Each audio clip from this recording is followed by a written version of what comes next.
Alhamdulillah, Alhamdulillahilladzi arsala rasulahu bil huda wa dinil haqq liyudhhirahu 'ala dini kullihi wa kafaa billahi shahida.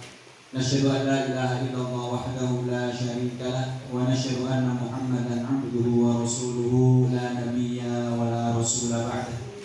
Alhamdulillahilladzi bi ni'matihi tatimmus shalihat walladzi rafa'a as-samaa'a bila 'amad alladzi lam yalid wa lam yulad wa lam yakul lahu kufuwan ahad. Qala Allah Ta'ala fil Qur'anil Karim, ya ayyuhalladzina amanu taqullaha haqqa tuqatih wa la tamutunna illa wa antum muslimun. Wa qala wa ma kana lil mu'minin wa la mu'minatin idza qada Allahu wa rasuluhu amran ay yakuna lahumul khiyaratu min amrihim. Wa qala rasuluna Muhammad sallallahu alaihi wasallam, ittaqillaha haitsu kunta wa ati sayyi'atal hasanata tamhuha wa qaliqin nasa bi khuluqin hasanin wa ba'd. Kepada ketua takmir dan jajaran pengurus Masjid Al-Huda kami hormati, kemudian Nurul Huda, kemudian para tokoh-tokoh masyarakat yang tentu tidak bisa kami sebutkan satu persatu, kemudian ikhwan-fillah, saudara-saudaraku yang semoga selalu diberikan kepada hidayah oleh Allah Subhanahu wa Ta'ala. Pertama, selalunya kita memanjatkan puji syukur kita kepada Allah Subhanahu wa Ta'ala atas banyak limpahan nikmat dan karunia yang diberikan kepada kita. Begitu banyak nikmat yang Allah Subhanahu wa Ta'ala berikan, namun terlalu sedikit rasa syukur yang mampu kita panjatkan. Maka di setiap awal perjumpaan kita selalu kita diingatkan untuk bersyukur atas nikmat Allah. Jadi bapak-bapak bisa perhatikan setiap ada khutbah Jumat, setiap ada tausiah, setiap ada pengajian, maka yang pertama kali diingatkan kepada kita adalah mensyukuri nikmat Allah Subhanahu wa Ta'ala. Tentu bersyukur di sini dengan cara yang benar.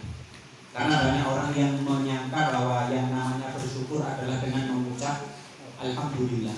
Padahal apakah hanya dengan mengucap alhamdulillah sudah cukup? Ternyata belum. Maka para ulama mendefinisikan asyukru istihdaru ni'am fima yardahu al-mashkurullah. Apa kalau syukur itu? Jadi yang namanya syukur adalah istihdaru ni'am, menggunakan nikmat. Jadi kalau Allah berikan kita sehat, berarti kita pakai sehat itu. Kalau Allah berikan kepada kita harta, kita pakai harta itu. Allah berikan kepada kita kendaraan, kita pakai kendaraan itu. Untuk apa? Fima yardahu al-mashkurullah. Untuk sesuatu yang diridhoi oleh Allah Subhanahu wa Ta'ala. Jadi mohon maaf kalau misalnya ada orang badannya sehat, kemudian dia mengatakan alhamdulillah badan saya sehat. Tapi ketika Allah memanggil dia melalui panggilan adzan Allahu Akbar, Allahu Akbar, ternyata dia tidak mau menggerakkan anggota badannya, dia sudah bisa disebut bersyukur atau belum? Walaupun ngomongnya alhamdulillah bisa. Jadi yang namanya bersyukur adalah menggunakan nikmat tersebut untuk ketaatan dan kebaikan.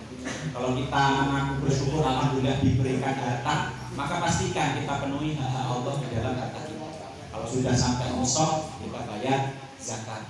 Kalau belum, ya berarti paling tidak kita sedekah, infak dan yang semisalnya dan lain seterusnya dan seterusnya. Maka kita berharap duduknya kita di sini di majelis ilmu ini tercatat di sisi Allah sebagai bentuk bersyukurnya kita. Bersyukur atas nikmat waktu, bersyukur atas nikmat kesehatan, bersyukur atas nikmat akal dan nikmat-nikmatnya. Kemudian tentu salawat dan salam tak lupa kita aturkan kepada junjungan kita Nabi Muhammad SAW, manusia yang memberikan kepada kita contoh dari kesempurnaan. Walaupun beliau manusia biasa, tapi seandainya pun ada manusia yang paling sempurna, maka kesempurnaan itu ada pada diri Rasulullah SAW. Maka selaku umatnya yang harus kita lakukan adalah meneladani dan mencontoh serta meniru apa yang beliau SAW ajarkan kepada kita. Karena itu juga termasuk syarat untuk mencintai Allah. Jadi Allah katakan qul in kuntum tuhibbunallaha fattabi'uni yuhibbukumullahu wa yaghfir lakum dzunubakum. Kalau kalian mencintai Allah, maka syaratnya adalah kalian meneladani dan mengikuti Rasulullah sallallahu alaihi wasallam. Bapak-bapak dan saudara-saudara yang dimuliakan oleh Allah Subhanahu wa taala. Pembahasan kita hari ini adalah merenungi kembali nikmat Islam dan nikmat iman. Karena ini pondasi dasar dan ini adalah akidah. Jadi akar dan pondasi kehidupan seorang mukmin adalah akidah atau masalah keyakinan. Ini nanti hal yang mendasari dari perbuatan-perbuatan kita yang lain. Maka kita akan awal kajian kita dari pembahasan. Bapak yang dimuliakan oleh Allah Subhanahu wa taala, saudara kaum muslimin yang saya cintai karena Allah Subhanahu wa taala. Kalau kita bertanya, Pak, nikmat apa yang terbesar yang Allah berikan kepada kita, mungkin jawaban kita akan bermacam-macam. Sesuai dengan sudut pandang kita masing-masing, sesuai dengan apa yang menurut kita paling berharga. Mungkin ada yang akan menjawab nikmat yang paling besar yang saya punya adalah keluarga, anak, harta, jabatan, waktu, macam-macam lah mungkin jawabannya tergantung individu-individunya.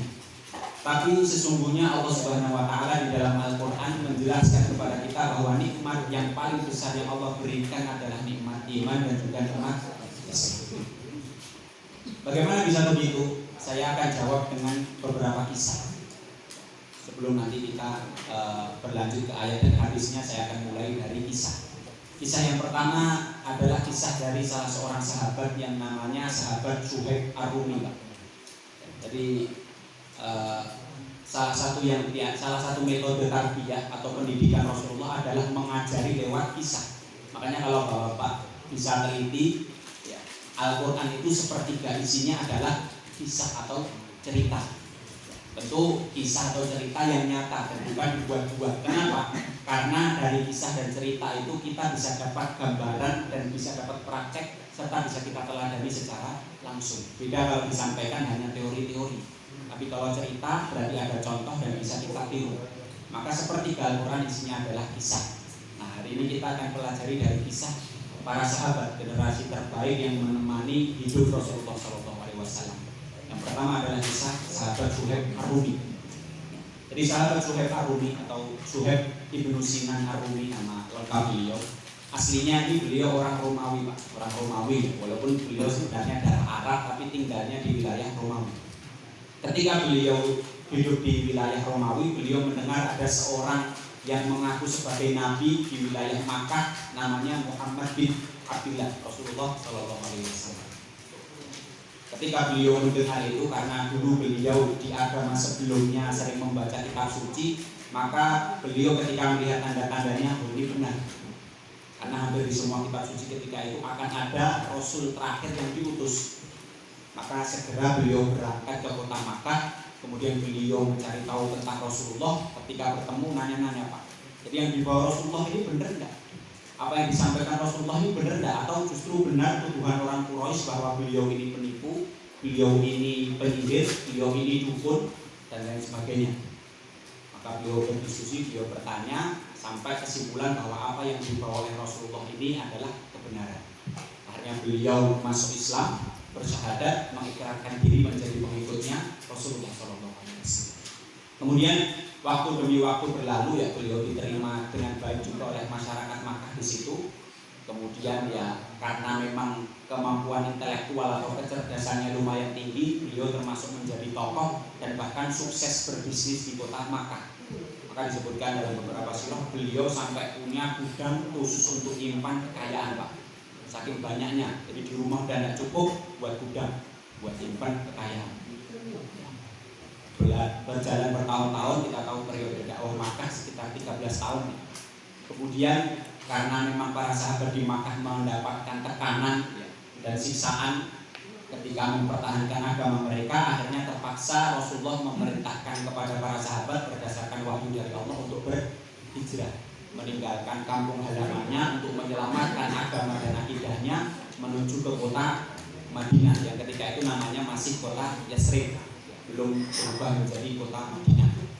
Akhirnya para sahabat berangkat, Rasulullah kemudian para sahabat dan Rasulullah. Nah, ada beberapa sahabat yang termasuk terakhir berangkat hijrah. Salah satu yang terakhir adalah sahabat Suhaib Ar-Rumi. Ketika beliau berangkat hijrah, beliau membawa hartanya sebagian besar. Walaupun masih banyak juga yang beliau tinggalkan di gudang harta beliau.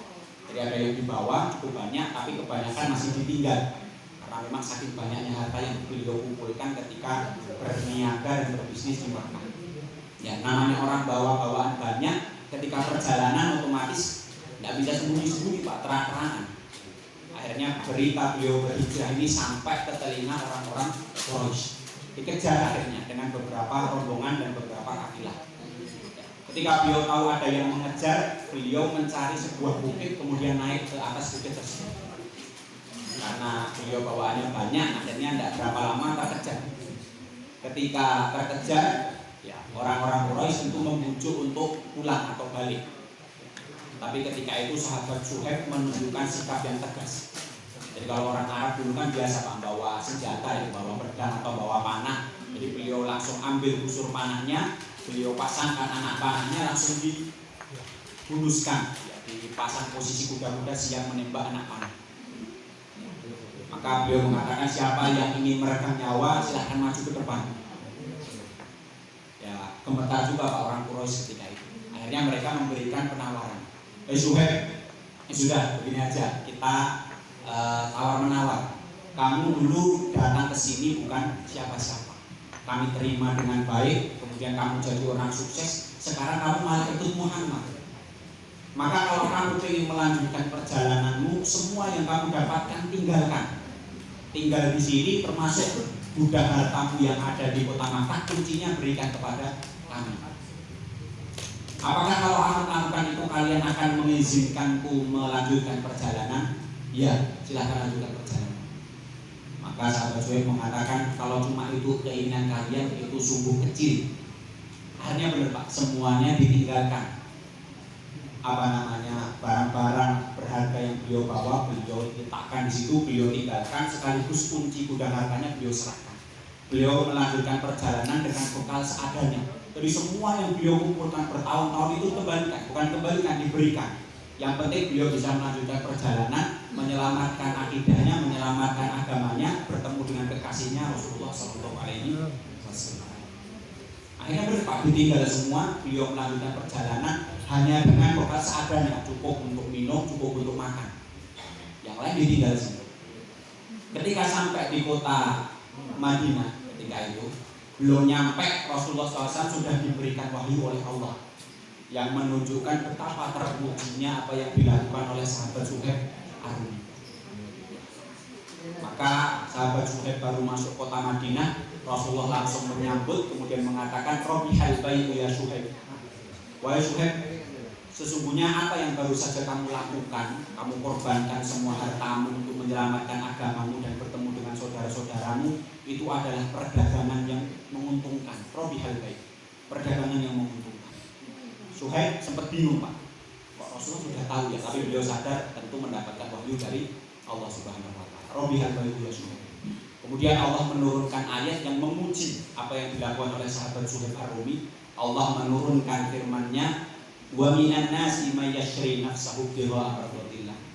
Sesungguhnya di antara manusia itu ada yang levelnya tinggi Pak, sampai-sampai mereka mengorbankan dirinya, mereka mengorbankan hartanya, mereka mengorbankan kesenangannya untuk apa? Libtigha'i mardatillah, untuk mendapatkan ridho dari Allah Subhanahu. Tapi yang beliau kumpulkan bertahun-tahun, beliau gapai itu dengan keringat, dengan rasa lelah, beliau tinggalkan semua Pak. Yang penting saya bisa menyelamatkan agama, saya bisa melanjutkan perjalanan ketemu dengan Rasulullah. Akhirnya dipuji sampai diturunkan satu ayat khusus memuji apa yang beliau lakukan. Artinya apa Pak? Apa yang beliau pertahankan, apa yang beliau pegang itu lebih berharga dari harta yang beliau miliki. Apa yang beliau pertahankan dan apa yang beliau pegang? Iman dan Islam. Maka jelas tadi nikmat terbesar bukan nikmat jabatan kita, bukan nikmat harta, bukan kendaraan yang bisa kita bangga-banggakan dan pamerkan, enggak. Tapi nikmat terbesar yang diajarkan oleh Rasulullah dan para sahabat justru iman dan Islam kita. Nah, rata-rata kita sudah punya nikmat iman dan Islam ini dari lahir Pak. Maka kita mesti bersyukur itu. Nah, sekarang tugas kita adalah meningkatkan itu, kemudian mengokohkannya dengan amal-amal ibadah dan melakukan kebaikan-kebaikan yang mendatangkan ridho dari Allah Subhanahu wa Ta'ala. Kisah yang lain ini baru satu, kisah yang lain banyak. yang menunjukkan betapa mahalnya sebenarnya nikmat iman dan iman Islam. Yang lain adalah kisah sahabat Bilal bin Rabah, yang mungkin sudah sangat populer di telinga kita. Seorang budak Habasyah berkulit hitam, karena bapaknya orang Arab tapi ibunya keturunan Ethiopia. Habasyah itu kalau sekarang Ethiopia. Jadi beliau mewarisi ke ibunya, kulitnya hitam, rambutnya keriting. Mungkin kalau secara penampakan jauh lebih baik kita yang ada di sini secara fisik, tapi Allah kan tidak melihat fisik kita. Jadi beliau budak, tuannya namanya Umayyah bin Khalaf, kemudian mendengar dakwahnya Rasulullah, beliau menyambut dakwah itu dan masuk Islam. Ya, ketika ketahuan masuk Islam oleh tuannya, apa yang diberikan tuannya kepada Bilal? Siksaan. Mungkin di antara kita juga sudah akrab dengan kisah ini. Jadi beliau dilucuti pakaiannya, Pak, kecuali pakaian bagian bawah, kemudian dijemur di tengah padang pasir yang panas, diikat tangan dan kakinya, kemudian tidak berhenti di situ, di atas tubuhnya ditindihkan batu besar, kemudian tidak berhenti di situ, masih ditambah dengan cambukan. Kita bisa bayangkan betapa berat dan perihnya. Permintaannya cuma satu, Pak, kamu keluar dari agama Muhammad, siksaan akan saya hentikan. Permintaan yang mudah sebenarnya dituruti, tapi harga yang dibayar mahal karena harus mengorbankan iman dan Islamnya serta kesetiaannya kepada Rasulullah. Jadi diikat tangan dan kaki, dijemur di padang pasir. Mungkin kita belum bisa bayangkan Pak ya panasnya padang pasir. Jadi saya punya kakak kelas yang lanjut S2 ke Sudan ya. Ini mirip-mirip lah dengan Saudi Arabia. Ketika beliau pertama kali ke sana, sebulan itu hampir jarang keluar asrama. Karena saking panasnya tidak kuat kalau keluar. Jadi paling di dalam asrama terus, kalau butuh apa-apa minta tolong sama temennya yang warga asli situ. Jadi kalau keluar sedikit itu langsung pusing. Bahkan kadang-kadang di dalam ruangan aja saking panasnya masih pusing. Kalau pas suhunya cukup tinggi itu sampai misalnya ada batu ya terjemur agak lama bisa kita pakai untuk goreng telur. Tapi sahabat Bilal dijemur di tempat seperti itu. Permintaannya tinggalkan agamamu, tinggalkan keyakinanmu kepada Muhammad. Tapi apa jawaban sahabat Bilal? Beliau hanya mengatakan ahad. Dialah Allah yang Maha Esa, dialah Allah yang Maha Esa, dialah Allah yang Maha Esa. Karena bagi orang beriman, alaihissallahu bikafin abdah. Bukankah Allah itu cukup bagi orang-orang yang beriman? Maka beliau bersabar karena beliau tahu betapa agung dan mahalnya nikmat yang sedang beliau pertahankan. Beliau tetap tidak rela walaupun kondisinya begitu. Akhirnya sahabat Abu Bakar melihat beliau tidak tega, kemudian dibebaskan. Kemudian beliau menjadi orang yang merdeka, bisa lepas dari tuannya. Bapak yang dimuliakan oleh Allah Subhanahu wa Ta'ala, kisah seperti ini banyak kalau kita baca cerita dari para sahabat, terutama ketika fase awal-awal dakwah Rasulullah di kota Makkah. Cerita-cerita ini mengajarkan kepada kita bahwa nikmat paling besar yang Allah berikan adalah nikmat iman dan nikmat Islam kita. Di dalam surat Ali Imran, Allah sendiri mengatakan, innal ladzina kafaru wa matu wa hum kuffar fala yuqbala min ahadihim mil'ul ardi dhahaban wa law iftada bih. Dalam surat Ali Imran akhir-akhir. Jadi di situ Allah Subhanahu wa Ta'ala mengatakan sesungguhnya mereka yang tidak memiliki iman, tidak memiliki Islam, nanti di hari kiamat mereka ingin menebus itu, Pak. Jadi karena mereka melihat keagungan dan kebesarannya, di hari kiamat mereka mengatakan kepada Allah, ya Allah kalau bisa mau saya tebus dong, ya, mau saya tebus dong nikmat itu, walaupun harus menebusnya dengan mil'ul ardi dhahaba, emas sepenuh bumi. Tapi Allah Subhanahu wa Ta'ala mengatakan pada yuqbala min ahadihim, tidak akan diterima. Jadi kalau mau kita kalkulasi Pak, Islam dan iman yang kita punya dan tertulis di KTP kita itu, sebenarnya kalau mau dinilaikan itu kata Allah Subhanahu wa Ta'ala lebih mahal daripada emas sepenuh bumi. Tinggal sekarang bagaimana kita meningkatkan itu, mempertahankan itu, kalau bisa mendakwahkan itu. Karena itu yang diajarkan oleh Rasulullah dan para sahabat. Bapak-bapak yang dimuliakan oleh Allah Subhanahu wa Ta'ala, akan tetapi setelah kita punya nikmat iman dan nikmat Islam ini masih ada yang harus kita lakukan ya, karena ada tuntutan-tuntutan sebagaimana yang dulu dilakukan oleh Rasulullah dan juga para sahabat. Nah ini bisa kita pahami dari makna Islam itu sendiri. Jadi kita sebagai seorang muslim, apa sih Islam itu artinya? Jadi al-Islam artinya secara bahasa ya lughatan setara dengan istislam, yang maknanya adalah berserah diri. Jadi salah satu ciri pertama orang Islam adalah tunduk, patuh serta berserah diri kepada Allah Subhanahu wa taala. Jadi kalau secara istilah Islam adalah al-istislamu lillah bi tauhidihi wal inqiyadu lahu bi ta'at wa bara'atu minasyirki wa ahli. Jadi yang namanya orang Islam itu ciri-cirinya Pak, ciri-cirinya yang mestinya nanti ya sambil kita belajar kita penuhi ciri-ciri itu adalah berserah diri kepada Allah Subhanahu wa taala, tentu dengan mengesahkan Allah, tidak menyekutukan mensyirikan Allah, kemudian tunduk dengan bentuk ketaatan dan kepatuhan kepada Allah Subhanahu wa taala. Ini sebagaimana yang Allah jelaskan tentang Nabi Ibrahim dan Nabi Ismail. Jadi kisah tentang Nabi Ibrahim dan Nabi Ismail ini kan ada di dalam Al-Quran dan diulang-ulang terus Pak. Bahkan ada satu hari raya khusus untuk mengingat peristiwa tentang penyembelihan Nabi Ismail oleh bapaknya Nabi Ibrahim. Hari raya apa? Hari raya kurban atau Idul Adha yang insya Allah kurang lebih sebulan lagi Pak akan kita lakukan. Nah ini penting sebenarnya Pak. Jadi banyak di antara kita menganggap hari raya Idul Adha ini hanya tradisi yang terlewat. Tapi intinya, substansinya kadang kita lupa. Maka saking pentingnya peristiwa ini sampai dibuat hari raya khusus. Jadi Allah ingin mengingatkan kita terus sebenarnya. Ini loh peristiwa penting sampai ada hari rayanya. Peristiwa apa? Peristiwa penyembelihan Nabi Ismail oleh Nabi Ibrahim. Nah, sering kan kalau kita dapat cerita-cerita tentang penyembelihan Nabi Ismail oleh Nabi Ibrahim ini cuman Nabi Ismail mau disembelih tiba-tiba diganti domba. Begitu aja ceritanya, tiba-tiba diganti domba. Ya, jadi tiba-tiba diganti dengan domba, atau dalam beberapa riwayat yang lain kambing ya. Karena di dalam Al-Quran wafadainahu bidzibhin adzim, dengan sembelihan yang besar tidak disebutkan. Makanya para ulama berbeda dalam menafsirkan, ada yang bilang domba, ada yang bilang kambing ya. Seringnya cerita yang sampai cuma begitu Pak, tapi proses sebelum itu kadang-kadang nggak sampai kepada kita. Padahal kalau kita cermati kisahnya dari awal, kita akan bisa belajar betapa luar biasa pengorbanan, ketundukan serta kepatuhan Nabi Ibrahim dan sekaligus Nabi Ismail. Jadi Nabi Ibrahim ini sampai usia dalam salah satu riwayat 86 tahun tidak punya anak Pak. Nabi nih Pak, Nabi yang kita tahu manusia yang paling dekat kepada Allah, sampai umur 86 tahun beliau tidak punya anak. Tapi beliau tidak menyerah Pak. Maka kalau kita yang bukan Nabi saja sudah menyerah, harusnya kita malu Pak sama Nabi Ibrahim. Termasuk mungkin ada yang punya kerabat-kerabat yang belum punya, sudah berapa tahun nikah, belum diberikan keturunan. Kisah ini bisa jadi inspirasi. Bahkan di dalam Al-Quran diajarkan kepada kita doa supaya diberikan keturunan yang soleh. Doa yang diajarkan oleh Nabi Ibrahim, Rabbi habli minas sholihin.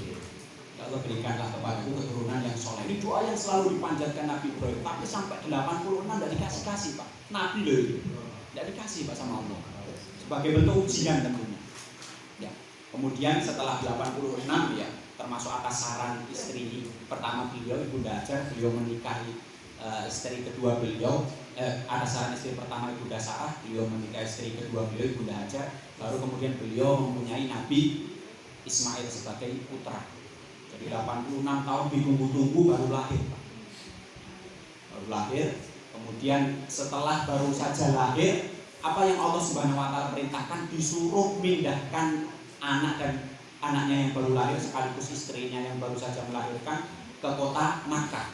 Jadi kan beliau aslinya kan di Palestina ya. Anaknya yang beliau tunggu-tunggu setelah sekian lama itu baru lahir disuruh bawa pergi Pak. Disuruh bawa pergi dan ditinggal. Padahal kota Makkah ketika itu belum seperti sekarang. Air zam-zam belum ada, kampung belum ada, bersih, tidak ada manusia. Bayi yang baru lahir yang beliau tunggu-tunggu disuruh bawa ke sana Pak. Akhirnya benar dibawa ke sana bersama dengan istrinya yaitu Bunda Hajar, sambil bawa Nabi Ismail yang masih merah itu. Baru lahir beberapa hari dibawa ke sana, diletakkan di sana, disuruh tinggal di situ, ditinggal pergi oleh Nabi Ibrahim. Ketika Nabi Ibrahim hendak pergi, istri beliau, Bunda Sarah bertanya, "Ya Ibrahim, Allahu amaraka bihadza." Wahai Ibrahim, kamu tega berbuat seperti ini, apa ini perintah Allah? Saya baru melahirkan, ini anak yang kamu tunggu-tunggu 85 tahun lebih. Sekarang kamu sudah dapatkan buah hatimu, malah kamu tinggal di sini. Apa ini perintah Allah? Bala. Iya, ini perintah Allah. Karena aku sendiri tidak mungkin tega melakukan seperti ini. Tapi kalau ini perintah Allah, mau tidak mau saya lakukan. Maka kemudian jawaban Ibunda Hajar, jawaban istri soleh apa? Ibunda Hajar mengatakan, idzan la yudayyi'un. Kalau Allah yang nyuruh, tidak mungkin Allah menelantarkan kami. Walaupun berat, tapi tidak mungkin ditelantarkan. Akhirnya benar Pak, Nabi Ibrahim pergi, di situ tidak ada apa-apa, cuma perbekalan seadanya. Kemudian beberapa hari perbekalan habis, mulai anaknya nangis. Kemudian asinya juga habis, ya karena perbekalan juga habis, mulai anaknya nangis. Beliau Ibunda Hajar sampai wirawiri Safa Marwah 7 kali, ya, yang kemudian sekarang menjadi salah satu dari rukun ibadah haji kita. Ya, beliau mencari-cari, melihat di atas bukit ada air enggak? Tidak ada. Ke bukit yang satunya ada air enggak? Tidak ada. Balik lagi sampai 7 kali. Ya. Kemudian tiba-tiba ketika beliau balik menemui putranya Nabi Ismail sudah keluar dari telapak kakinya, bukan dari telapak kaki ya, dari tanah yang dipijak mata air Zam-Zam yang kita tahu Pak sampai sekarang sudah diminum miliaran manusia dan tidak pernah habis. Ini atas kuasa Allah dan atas pengorbanan serta ketulusan iman Nabi Ibrahim serta putranya dan istrinya. Jadi apakah cukup di situ ujiannya Nabi Ibrahim? Tidak Pak, ternyata. Sekali lagi, Islam berarti tunduk, pasrah, berserah diri, dan itu yang diajarkan oleh Nabi Ibrahim. Apalagi ujiannya Nabi Ibrahim ketika putranya sudah cukup usia, ya, masuk usia remaja. Kalau di dalam Al-Quran disebutkan balagha ma'ahu sa'ya. Ketika putranya Nabi Ismail ini sudah masuk usia matang, ya. Jadi antara awal-awal balik sampai remaja, jadi usia-usia matang seperti itu, tiba-tiba turun perintah untuk menyembelih. Jadi sudah ditunggu lama-lama, lahir disuruh bawa pergi, ditinggal, sudah agak gede disuruh nyembelih. Itu ujian dari Allah kepada Nabi Ibrahim. Tapi sekali lagi, seorang muslim maknanya adalah berserah diri, walaupun berat ya dilakukan. Akhirnya Nabi Ibrahim mendatangi putranya Nabi Ismail. Beliau mengatakan, ya